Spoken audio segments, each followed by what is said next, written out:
Are you like cutting and chopping this? I will. Okay. No, that's good because I need to like be able to put on my chapstick sometimes. Oh, sure. Or blow a nose. I'm going to zoom in on you. Or if you say something stupid. We're live? Is that thing Wow. You really sing. That's nice. I'm great. Hey, he's on the show. Yes! Boop, boop, boop. Too loud? Okay. She's like about to go deaf. We found the breaking point. We found the breaking point. Too loud. I love it. We had a black. What made Okay. Okay. Right. What made you show up? What made you show up today? Let's do it for real. Who made you? We're all freezing in the studio, but thankful. At least I am. I'm thankful that y'all came. I'm thankful that y'all are here on Habesha People Time, and we're doing it. So I guess my first question is, I asked you all, I either DM'd you, I messaged you, I texted you, I know some of you, I don't know some of you. So what made you respond to the message that I sent out? Like, why did you show up today? I guess it's the real question. Go for it. Responsibility. Yeah? Mm-hmm. Explain that. I think it's great that we have a platform to speak on our art as a culture to help out the next generation and getting them to the place that we want to get towards. Yeah. Cool. Yeah, I mean, I agree. I think it's like that, and definitely also there's just so many conversations I think I have amongst like other Habesha creatives, and I think the one thing we don't get to see is like actors and what our experience is like. We hear from people who are maybe behind the scenes or maybe who are creative in other media platforms. So it's nice to be able to just talk as actors, to be like, you know what, this is what our life is like, and then hopefully it like inspires other people, because I know when we all go visit our families, there's always a lot of questions, and it's nice that you're giving us this opportunity to like talk about everything, so people have something to look at. Yeah. I agree. I mean, I think it's really about responsibility is a great word, and access as well. Because like David and I met because a mutual friend of ours connected us and was like, I met another Habesha actor. Because I was always like, I've never met one in my life. Like, I do not know them. And then we just like connected through people, like through Facebook or something like that, and just got together. And I was like, oh wow, there's like another person that understands. And we're brothers. And we're brothers. Look at us. No, we're not, but yeah. But but I think that like through that, how important it was to me to meet somebody else who understood a very specific and particular upbringing and how that influences your art and acting in particular. And if that access is given to other people, like I think that's really important for all of us. Sure. Yeah. Also did this for my mom, so she can see me do something. Shout out. Hey mom. But Salam introduced me to you, and so thank you for the DM. I felt very tight. Direct message. And for representation, like you said, and responsibility, because I feel like if growing up we had seen actors who are Habesha or even mixed with Ethiopian or Eritrean descent, it would have been a bit more of a guiding map as to like how to do this, how to talk about it, what roles to go after, etc.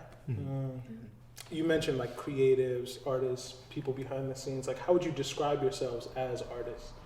Like, I know you said Liberator. Liberator. Can you explain like what you mean by that? So the reason I chose the word liberator is because I look at art as kind of your freedom. You know, I'm not just an artist, I'm a businessman. I look at it from a business standpoint of the more I'm able to do art and create is the more freedom I have to just do me and be me and express myself in the way that I feel like I, you know, can authentically express myself. And I think if you do it well, you know, you are kind of buying your own freedom. In the sense of like not having to answer to somebody else to make moves? Is that what you mean by that? Like, yeah, I mean, it probably like go into an hour-long conversation about what that freedom means, but just, you know, not having to do something that you don't want to do, not having to listen to somebody. I mean, as Habeshas, I don't think, you know, me, I don't like to listen to nobody. I want to do things my way, and I mean, I'm studying, I'm a learn exactly what I'm doing, but when I do, you know, I'm like, okay, I'm going to do it my way. You know, I don't think we're first generation. I think that's very important to talk about. We're doing it for the first time. There's no one who came before us to do any of this. Yeah, I think it's just very important to have that leeway for freedom to be able to express ourselves and show ourselves for who we really are, not what our Habesha parents try to paint us to be. We are not all engineers and doctors. We are not all engineers and doctors. There's a spectrum to all of this. Yeah. For sure. I would describe myself as a storyteller. I think there are, trillions of stories that need to be told from every different perspective, whether it be us first generation, or being African American, or being of mixed race, or literally being in Ethiopia, in Addis right now, trying to understand what it is like being a woman. And so I just got interested in that storytelling aspect of it. And I started with music. I am a singer. And then I was trying to figure out how to connect more so, because unfortunately sometimes growing up Habesha, you don't necessarily dive into your feelings. That's not a thing. And so when I picked up music, I was like, okay, cool. But then I couldn't connect, and I did not understand what it was that was my block. And so I started taking acting classes, and I was like, there's an entire world of emotions, and it's safe. So definitely a storyteller. It's so funny. I feel very similar to your experience. I also would say a storyteller. And so when you said it, I was like, me too. But I think that, I agree with everything you're saying. I think that it's so important to tell stories, because I think they truly do save people. I think I feel like I grew up very privileged in many senses. I'm from outside of DC and come from a very supportive family and all of that stuff. And I think there are certain things that I felt like I didn't have that I wish I could have seen on stage, on screen.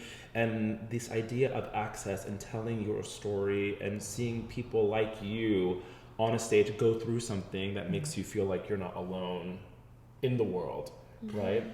And so I find it's a big responsibility to share those stories and really understand that what you're doing as an artist, as a storyteller, as a musician, as a singer, as an actor, is really you are helping people see themselves. Right. And so that people can look at the screen or on the stage and go, oh, that actually is something of what I'm going through, and perhaps there is a light at the end of the tunnel for me as well, which I think is really important. And it is a responsibility that needs to be worked on and shared and celebrated with other people.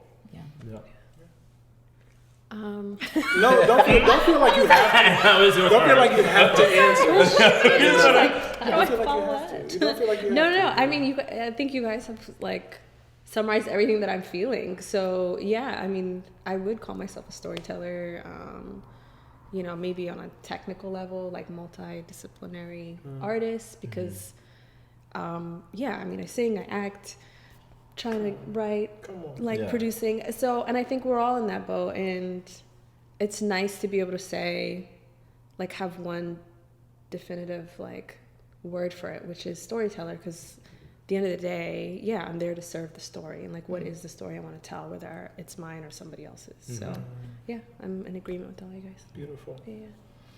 So I think the next thing I would want to get into from there is that we talked about that we're multidisciplinary, we do many things. You sing, I sing, you sing, I bet you sing. You sing. She's from a band. Album coming soon. Yeah. So we all do many things, but I think we are now at a place where we can say we are actors per se. So I want to know the story of how you became an actor. Why did you choose? What was the inciting moment? Just a little synopsis, and then we'll get into it. Sure. So I started off as a musician, so very similar. I started playing piano when I was a little kid, which is a big gift that I think my parents gave me. It's a huge gift. I started playing piano when I was 4. I picked up some woodwinds along the way in the elementary school band. And then I started singing as well in the choir, and the teacher pulled my parents aside and was like, I think he likes singing a lot, because I was on the stand dun, dun,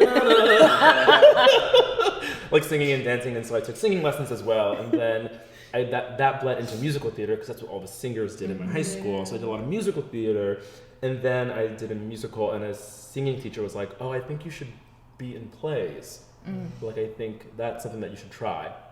So in college, I did a few more plays and some musicals as well. And then I did my first play when I was 21. And I was like, oh, I like this better. This is more what I like. And then I did that for a little bit. And then I moved into comedy. I did some UCB stuff, sketch writing. I did a little bit of stand-up, and I did not like it. But I liked improv a lot. I did a lot of improv. And then I went to graduate school for acting, that's when I was like, I am an actor. This is a real thing. I have a master's in it, and I've been acting. Yeah, so I would say like that to me was like the choice where like, okay, this is the career that I have chosen to do. Yeah. To do many things with that, I think is the most thing. Wow. There I go. You did it. I did it. That's awesome. Similar to you with music, I started with that. My mom my mom is so supportive. And I remember we were driving and I was probably singing some song that was on the radio when I was in 7th grade. She stopped the car and she was like, Miriam, you can actually do this. And I felt so seen because I was like, oh, Mom, I love you. And from then on, all the middle school choirs, high school choirs, and then studied privately when I was in college and thought about studying classical voice. But then I just hated opera. But it's one of the things you can do, but do you want to do it? Because that's a master's. Wow. So I met an actor while I was at a book club. And I was obsessed with her energy. I was like, what do you do? And where did you get this from? Like, she was so magnetic and light and just, her name is Vanessa. Hi, Vanessa. And she introduced me to her acting coach. And from then on, doing improv and studying at Oxford and I was like, I'm an actor. I probably just declared it a month ago after doing the program. But you don't need to do that in order to say it. And I feel like that's a very typical sort of thing that I need a certificate to be like, look, I'm serious. But if you're an artist, you're an artist. It doesn't need to be certified by anybody else but you, and you have to claim it. So that's how I started. I like that. It doesn't need to be certified by anybody but you. Yeah. What? That's a t-shirt and a tattoo. T-shirt and a tattoo. Okay, my journey. I started singing when I was little. So I think in my family, so when I came to Virginia, shout out to anybody from Virginia. DMV. Half the people that watch it. I know. Is there like a symbol? I don't even know. It's VA. It's according to Trace. Virginia is VA. Yeah. Anyways. Sorry. Okay. According to Trace. So I started singing when I was little, but what I used to do is I had a krar actually. And it was a krar that was with like a doll, but I was like 3 or 4 years old. So for a 3 or 4 year old, like, that fits for your hands, obviously, versus the real one, which is like way bigger. So I used to literally walk around like a weird child, just with this little krar, like singing and freestyling. And my dad used to record it on, I'm not going to say on what thing, because then I'm going to age myself, so I'm just going to say it was DVD. Yeah.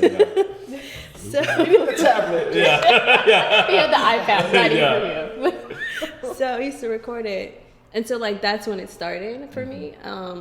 But I didn't get formal training or take any lessons or anything until I was like in college. And that was just, I think I sort of had that traditional like Habesha upbringing in the sense that it was not really seen as like a viable career. It was like, oh, of course she can sing. Like we know she sings. She's like good at that. But you want to play an instrument? Okay, go ahead, go play an instrument. But like, you should go study. Like that was sort of the thing. So, so in college, I literally got a part-time job just so I can take like private voice lessons. And then after my undergrad, I went to a community college to study music and got like an associate's in that and learned piano. And then I really wanted to do musical theater, but I felt very discouraged as a Black woman that I couldn't like be seen. And I remember thinking like, this is really difficult. So then I left that alone. I pursued music fully, like released some stuff. But still there was something about acting that felt more tangible and liberating. So then I went and studied at a conservatory and like came here and just been running around and just trying to figure things out and produce my own stuff, collaborate with people, and understand the business. But yeah, I mean, I think as far as like defining myself as an actor, I feel like it's been a while, like a couple years. Definitely maybe like, I think the conservatory thing, yeah. It's like, I knew I was that and I would call myself that, but it's tough because people don't take it as seriously until you're like, well, I studied it. You know, so you know I studied it. And It's you're so like, funny because like I have actors, a resume. when you like look at certain playbills and like certain actors, I'm like, that actor is amazing. There's like no training. It's like an interesting thing of like, oh wow, like that person has no training in it. Some people are just right for the role. Yeah, Yeah, and they it's just very rare, but Right. like don't go into it being like I can just do it. yeah, and you're just like, But you have okay. people like your Precious, you know, who was right for the role, Yeah. or like in Training Day, the lady who had like the silver or gold tooth that Denzel robs. That was like her first acting job, but she killed it. And the supporting cast is like fucking Denzel, you know. Right. But, Yeah. some people are just right for the role. Most people should be going through the training. Right. That's Yeah. crazy. How about you?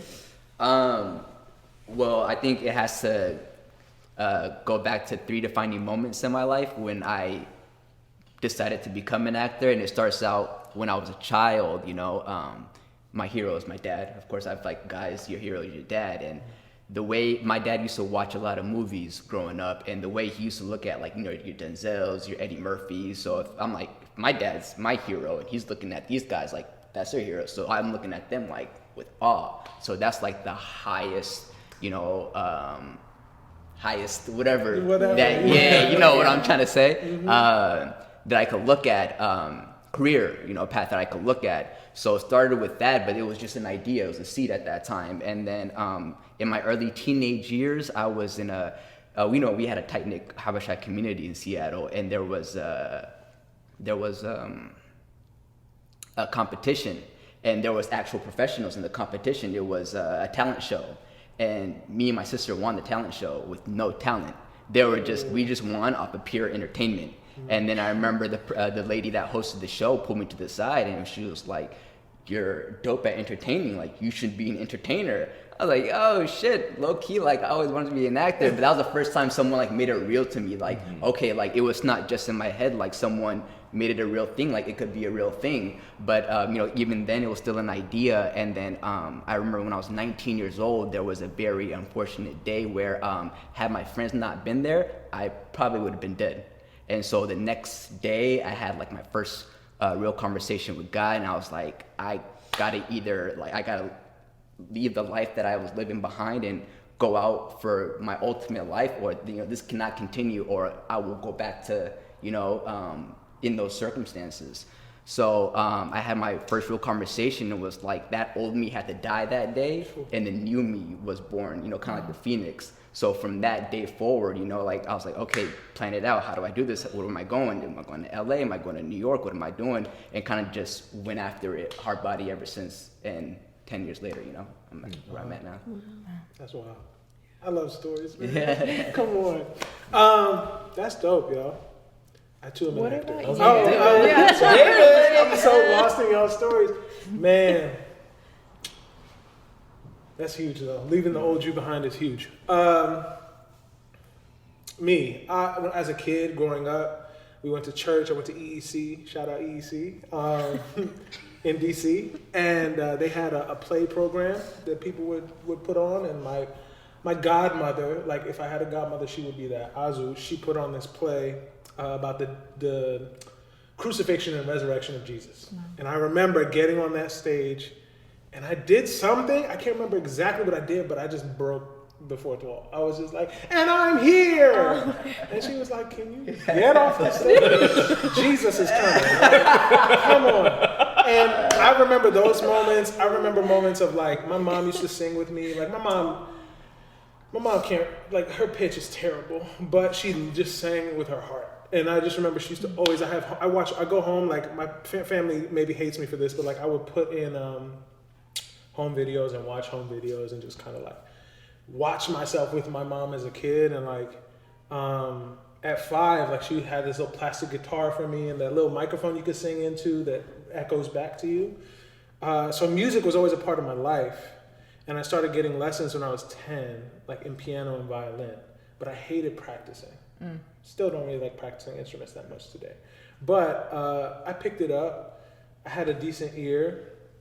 And I kind of went through life kind of lost. Like, I didn't really know what I wanted to do. I was extremely depressed as a kid. And when I went to college, it got worse. And I was failing terribly. Like, I went to the University of Maryland, and I had like a 1.3 GPA at the end of my first semester. But I was really good at talking to people. So I could talk to people and get jobs, interviews, things like that. But then at the end of that semester, they all dropped me. Like, I was going to be an RA, which was like a live-in assistant for the dorms. They said, sorry, we can't have you in the program. Your GPA is too low.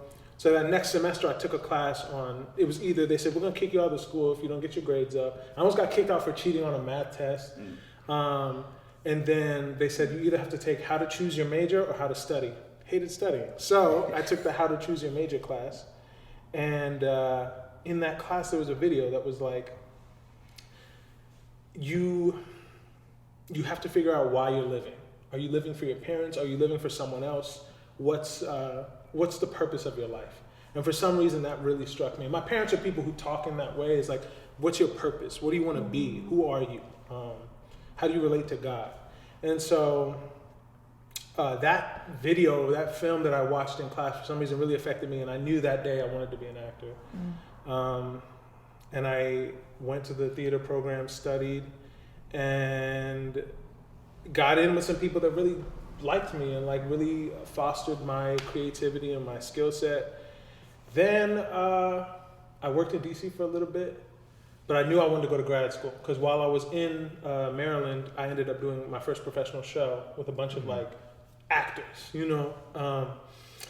And a lot of those people poured into me, and I would reach out to them and ask them for help. And they sent me all these, you know, links about like, this is where you go to train. This is where you go to get training. And so I decided I was going to go to grad school. That was it. That was like my life's goal. Anyone I ever met, I was like, I'm going to grad school. And I auditioned while I was in undergrad. I didn't get in. It was a rough time. Like, it was a rough time in my life. It was a rough time in my family's life. And so going up to do that audition, like I tell this story and I try to make it like I'm a badass, but I walked into NYU for the final callback, and I walk in and I'm like, I cut my foot in one of the exercises, so my toe was bleeding. So I like walked in, and everyone else had like clothing, like a costume change, like they had an outfit for the interview. I was still in my sweaty like t-shirt, sweatpants and hoodie, and I was like, no, I didn't prepare for this. And so I like walked in the room, took my shoes off, then I took my socks off because I saw the blood. Then I was like, I was just being really odd. But I was dealing with all the stuff that had happened at home mentally. So I walk in and I'm telling them all the like basic answers, and I'm just like, I am going to be an actor. And I love acting. I'm so happy to be here. And then I just burst into tears.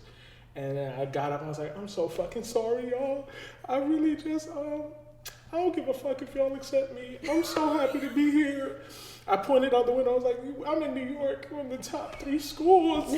Like sobbing. Oh my God. And there was one lady who was taking mad notes. There was another person. Then the 2 heads of the program were there. The woman in the middle was with me in tears, mouth just like, and the guy on the left was just kind of like,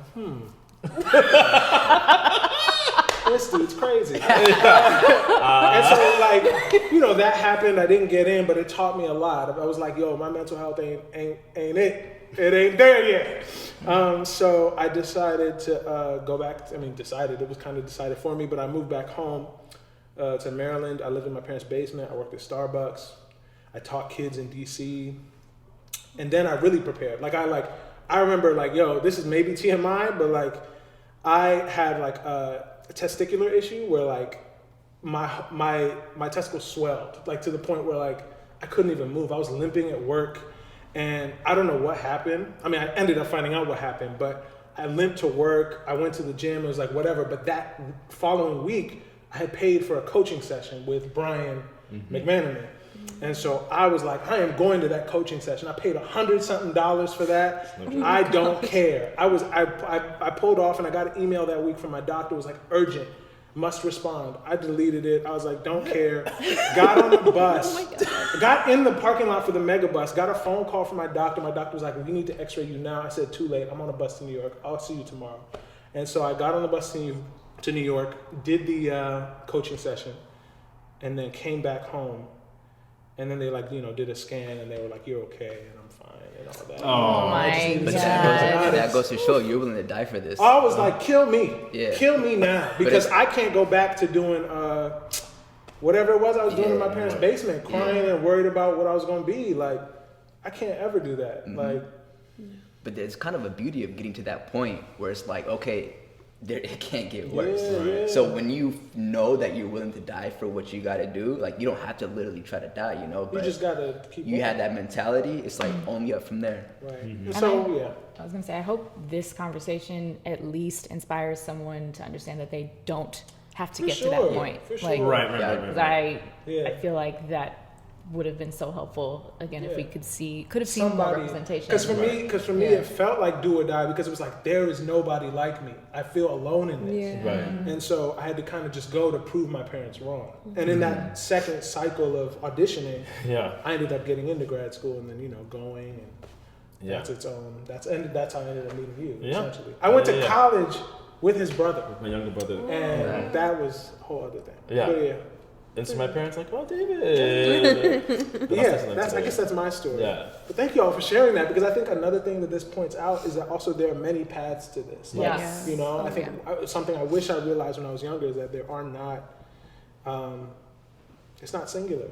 Everyone can do it. You just have to, keep Work going. hard. Yeah. Work hard. And I just want to say, like, I think this just to share, like, in your specific story about applying to grad school, like, it took me 4 times to get into school. And so I had applied when I was 21, 22, 23, I skipped a year for 24 and 25. And it was the kind of thing where, and something that I'm very appreciative of my upbringing is, like, I have a goal, and I will get it. And I don't give a shit how many years it takes. And I would work 3 jobs so I could pay for all of these, like, coaching sessions or whatever. And just, like, that kind of thing I'm grateful of, and I want to share that story, that it took me forever to get in. And I crawled my way in. Right. I was off the wait list. I was like, you better get my ass in this school. I was like, I don't give a shit. I was emailing them being like, I love the school, I want to go here. You know what I mean? And I'm so grateful for it. But I think it's just like, it's not easy no matter what you do. And I think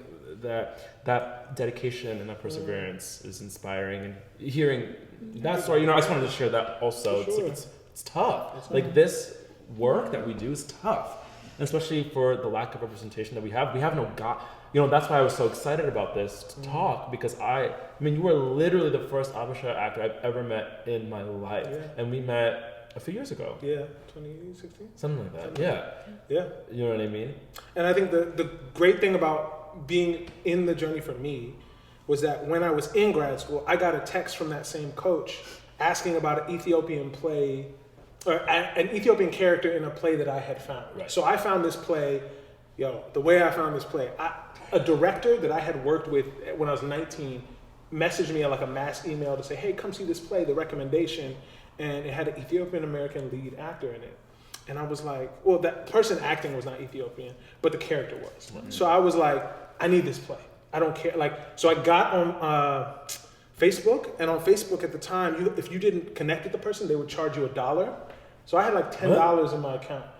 Paid that $1 to Jonathan Karen, the playwright. I was like, Jonathan, my name's David. I'm an actor, Ethiopian. I'm inspired by your work. Please let me have this play. And he sent it to me. Amazing. So also to go, don't be scared to DM people. Don't be scared to DM people. DM. I DM all the time. Yeah. I would love some more tips on that. I will just do it. The tip is do it. But I'm gonna pause us because we have to do some recalibration. Yeah. So we can warm up. Go get warm. We're gonna put some batteries in these things. Yeah. Cool. Great. Look.